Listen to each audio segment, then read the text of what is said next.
ఇదైతే hostel final డేస్‌లో day 4 అనమాట. ఆల్రెడీ చెప్పా కదా! ఇంక నేను ఈ హాస్టల్‌లో 5 డేసే ఉంటానని. నిన్నటితో ఫైనల్ ఎగ్జామ్ అయితే ఫినిష్ అయిపోయింది. ఇంకా ఈ 4 డేస్ జస్ట్ ల్యాబ్ ఎగ్జామ్స్ రాసి వెళ్ళిపోవడం. దానికి కూడా హడావిడిగా వెళ్తున్నా.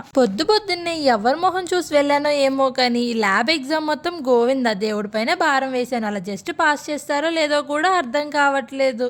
ఒక పక్క సబ్జెక్ట్‌లో కోడ్స్ ఏమీ రావు. ఇంకో పక్క ఫ్యాకల్టీ ఏమో రాడ్. ఇవన్నీ కానట్టు నా మతిమరుపుకి హాల్ టికెట్ మర్చిపోయి వెళ్ళిపోయా. ఇంక చూడండి నా సిట్యుయేషన్ ఎలా ఉండుంటదో.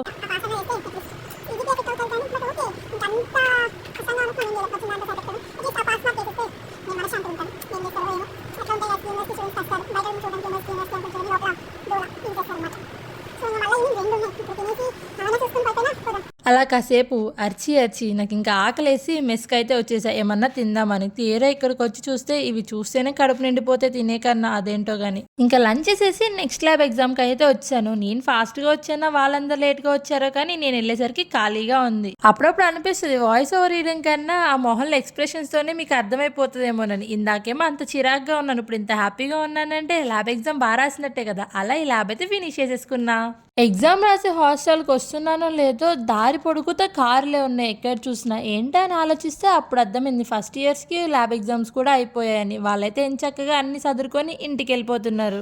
ఏదో షోరూంలోకి నడుచుకుంటూ వెళ్తున్నట్టే ఉంది. ఆటో కూడా వచ్చింది.